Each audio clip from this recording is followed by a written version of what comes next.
시청자 여러분 안녕하세요. 미국의 경제학자이자 사회학자인 제러미 리프킨은 그의 저서 노동의 종말에서 인공지능이나 로봇, 디지털 네트워크 등등의 기술의 발전으로 인해서 미래에는 전 인류의 5%만 일해도 모두가 먹고 살 수 있는 시대가 올 것이라고 주장했습니다.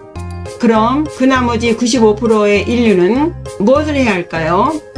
그는 전통적인 노동 대신 공감이나 창의성, 돌봄, 공동체 활동 등 인간 중심의 역할을 수행하게 될 것이라고 말합니다. 이처럼 기술이 노동을 대체하는 미래 사회에서는 공부라는 것은 이제까지의 그 직업을 위한 준비가 아니라 인간성과 공동체적인 가치를 회복하는 활동이 되어야 할 것 같아요. 공부합시다. 해인학당 유순복입니다. 반갑습니다. 그럼 노자 11장 읽어보시겠는데요. 노자는 1장에서 천지는 무, 없음으로부터 시작해서 유, 있음이 창조되었음을 설명했습니다. 그리고 오늘 이 11장에서는 무에서 어떻게 유의 쓰임이 발생할 수 있는지를 설명하는데요. 당연히 이때의 무, 없음은 단순히 없다거나 결핍된 것이 아니라 모든 것을 가능하게 하는 근원적인 존재로 설명합니다. 또 노자는 1장에서 있을 유를 만물의 어머니라 하면서 만물을 생성한다고 설명했는데요. 이 11장에서는 구체적으로 우리 일상에서 우리가 흔히 접할 수 있는 수레와 그릇 그리고 집의 방, 이 세 가지 예를 통해서 어떻게 유의 쓰임이 생기는지 무의 작용을 쉽게 설명하고 있습니다. 삶의 깊이를 더해주는 공부, 항상 깨어있게 하는 공부, 함께 나누는 공부, 공부합시다. 해인학당 유순복입니다. 그럼 전체 내용 읽고 시작하지요. 30개의 바퀴살을 하나의 바퀴통에 모으지만 마땅히 그 바퀴통을 비워야 수레의 쓰임이 생긴다. 진흙을 빚어 그릇을 만들지만 그 그릇 속을 비워야 그릇의 쓰임이 생긴다. 문과 창을 뚫어 방을 만들지만 그 방 안을 비워야 방의 쓰임이 생긴다.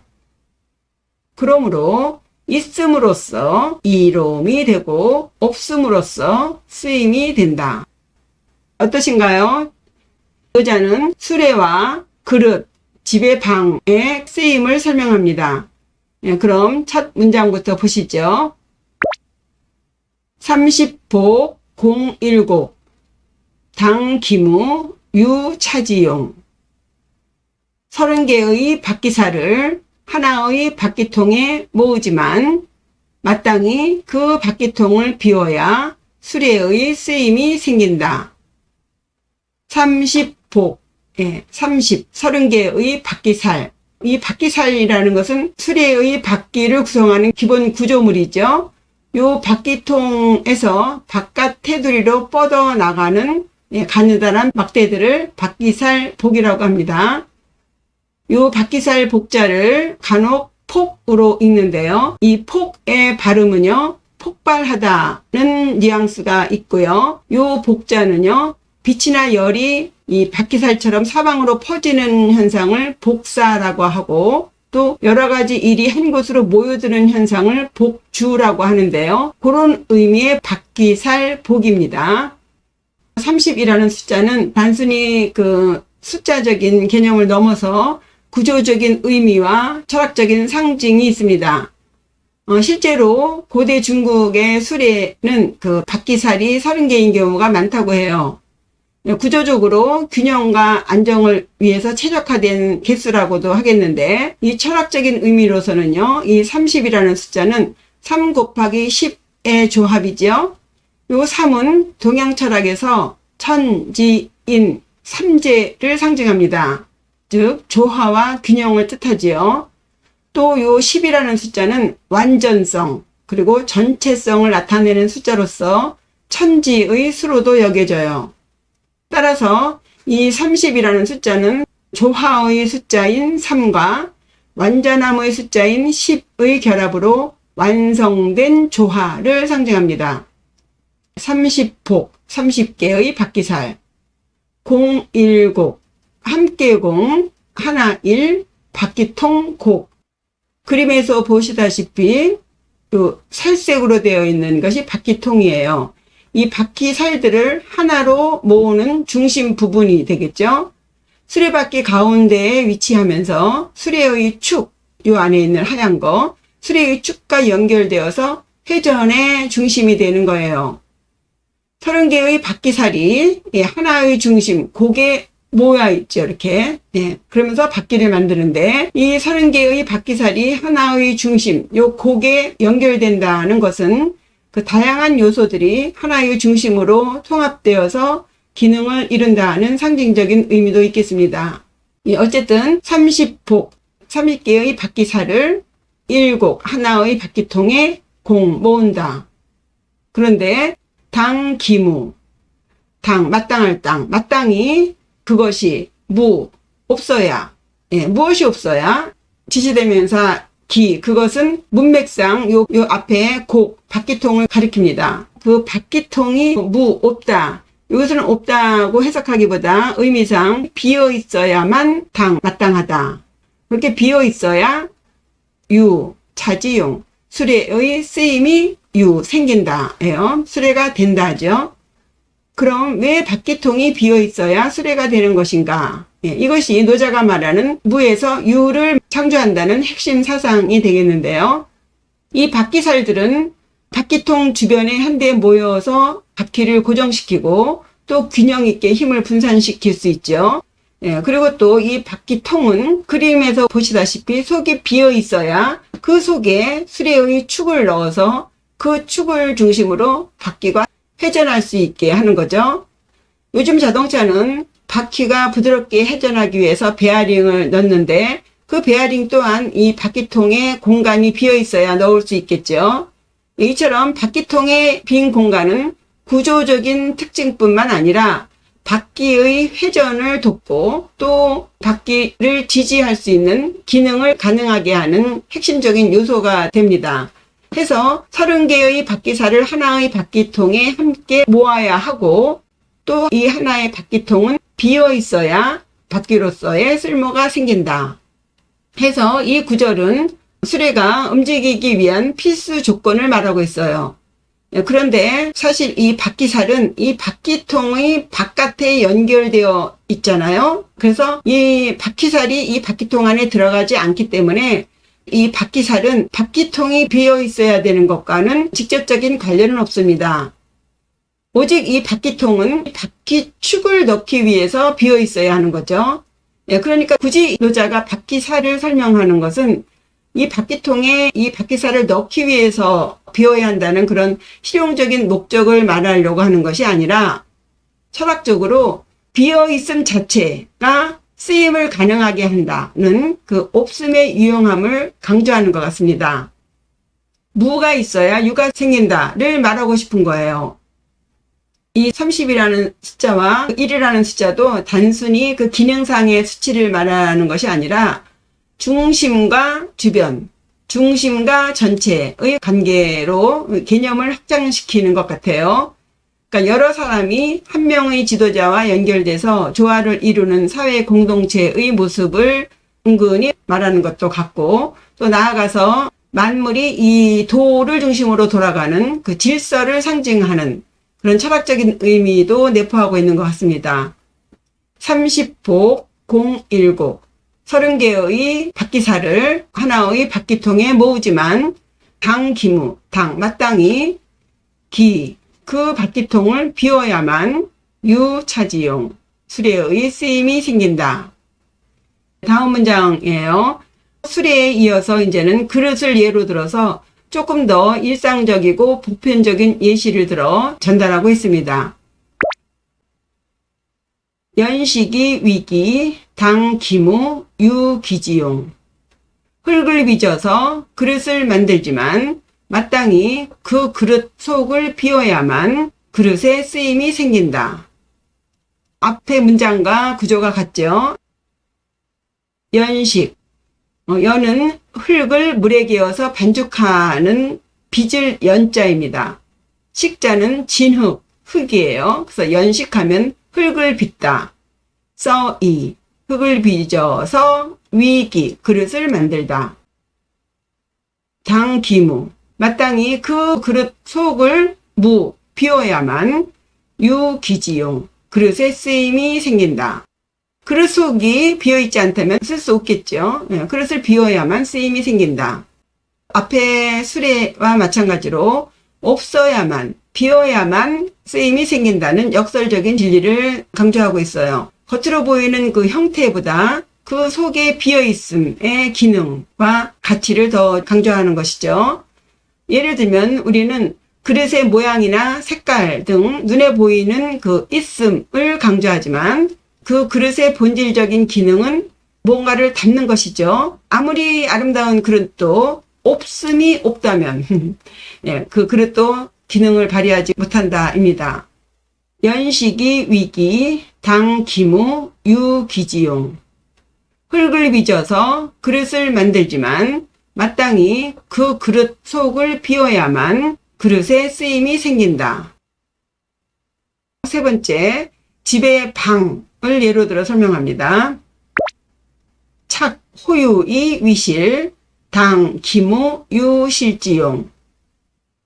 방문이나 창문을 뚫어서 방을 만들지만 마땅히 그 방 속이 비어 있어야만 그 방에 쓰임이 생긴다.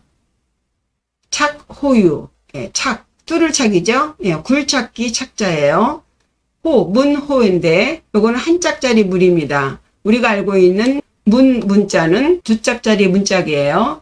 문과 창문을 착 뚫어서 뚫어서 위실 방을 만드는데 당기무 마땅히 그 방 속이 비어 있어야만 생긴다. 무엇이? 실지용 방에 쓰임이 생긴다.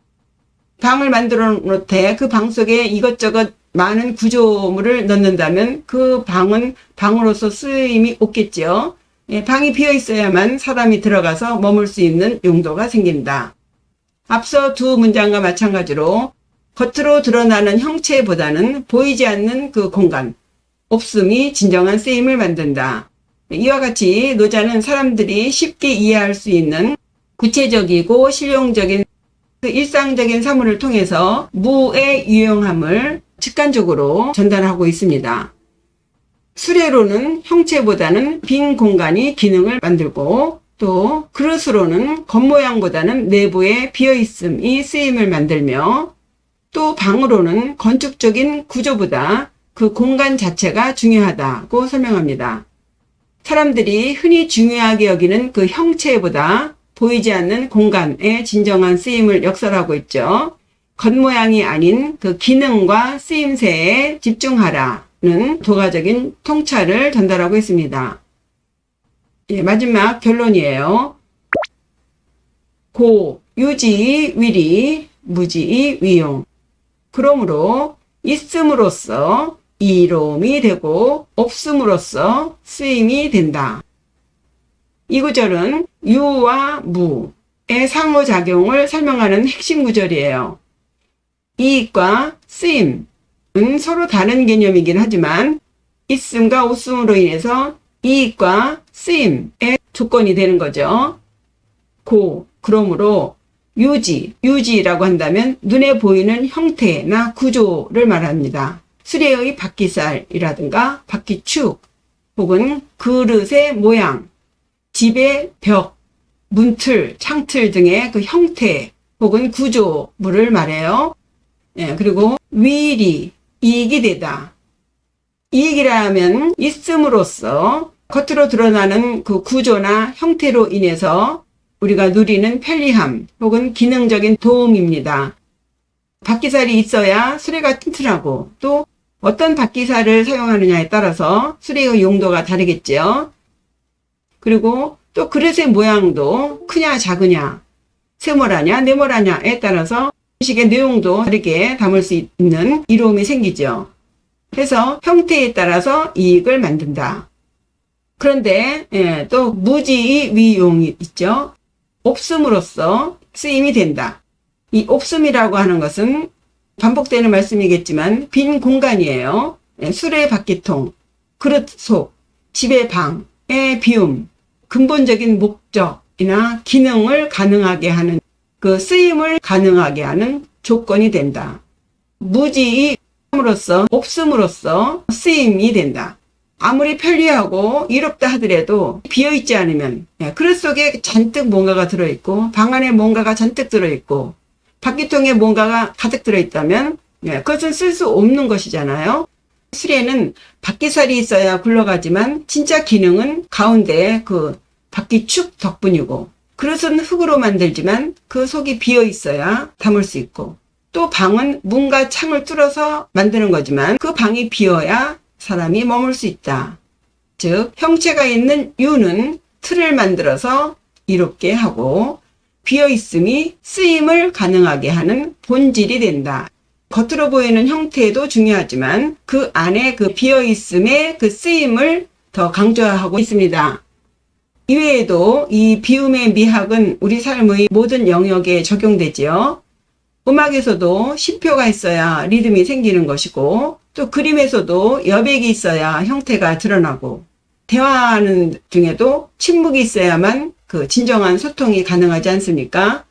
이렇듯이 노자는 유용의 근원은 무용이다고 역설하는 거예요. 이것이 바로 무의 작용이 눈에 보이지는 않지만, 귀로 들리지는 않지만, 손으로 만져지지는 않지만 쓰임을 가능하게 한다. 겉보기엔 쓸모없어 보이는 공간이나 존재가 오히려 전체의 기능과 쓰임을 지탱한다. 노자의 이 논리를 계승한 장자는 그 외물편 제7장에서 그의 친구인 해자와의 대화를 통해서 설명을 하는데, 제가 100마디 하는 것보다 이 문장을 읽으시면 이해가 쉬우실 것 같아요. 해자가 장자에게 말합니다. 자네의 말은 쓸모가 없네. 그러자 장자가 말하기를, 쓸모없음을 알아야 비로소 쓸모를 말할 수 있지. 예를 들면 땅은 넓고도 크지만 사람이 밟는 곳은 발바닥 닿는 발 디딜 만큼 뿐이네. 그런데 그 발 디딜 곳만 남기고 나머지를 모두 파내서 황천으로 보낸다면 사람이 그 땅을 밟고 걸을 수 있겠는가? 해자가 대답하길, 그럴 수 없지. 장자가 말하길, 그러니 쓸모없는 땅이야말로 쓸모있는 땅을 가능하게 하는 것이네 라고 말했습니다. 우리가 밟고 걷는 땅은 주변에 쓸모없어 보이는 땅이 있기 때문에 존재하는 거죠. 겉보기엔 쓸모없지만 그것이 오히려 쓸모있는 것의 조건이 된다. 쓸모있음과 쓸모없음은 각각 고립된 개념이 아니라 서로 연결된 관계다. 그러므로 우리 모든 존재는 서로가 필요한 존재이다. 그죠? 이 내용을 지금 21세기의 현실에 연결시켜 봐도 그대로 적용이 되겠죠. 우리 눈에 띄지 않는 존재, 너무나 미미한 역할을 하는 그런 존재들이 오히려 전체 시스템을 안정시키고, 또 우리가 쓸모있다고 여기는 그 지식만을 추구하기보다는 쓸모없어 보이는 사유, 명상, 성찰, 이런 것들이 인간의 이 내면을, 정신적인 면을 더욱 깊고 풍성하게 만들지 않습니까? 존재의 본질은 쓸모나 이익이 아니라 조화와 관계 속에 있다는 깊은 통찰을 담고 있는 글입니다. 이상으로 노자 11장 읽어보셨는데요. 전체 다시 읽어보죠. 30폭 0일곱 30개의 바퀴살을 하나의 바퀴통에 모으지만 당기무 마땅히 그 바퀴통을 비워야만 유차지용 수레의 쓰임이 생긴다. 연식이 위기 흙을 빚어서 그릇을 만들지만 당기무 마땅히 그 그릇 속을 비워야만 유기지용 그릇에 쓰임이 생긴다. 착 호유의 위실 문과 창을 뚫어서 방을 만들지만 당기무 마땅히 그 방속을 비워야만 유실지용, 방에 쓰임이 생긴다. 그러므로 유지이 위리, 있음으로써 이로움이 되고 무지이 위용, 없음으로써 쓰임이 된다. 현대사회에서 인문학은 실용성과 경제 중심의 가치관에 밀려서 위기를 겪고 있죠. 그런데 또 한편 인간성과 사회적 통찰을 회복하려는 움직임도 활발히 일어나는 것 같아요. 많은 분들이 함께 공부할 수 있도록 해인학당 유순복 공유 부탁드립니다. 공부에 많은 도움이 되시길 바라요. 구독과 좋아요, 댓글 잊지 마시고요. 후원자 여러분, 가입자, 구독자 여러분 감사합니다. 안녕히 계세요.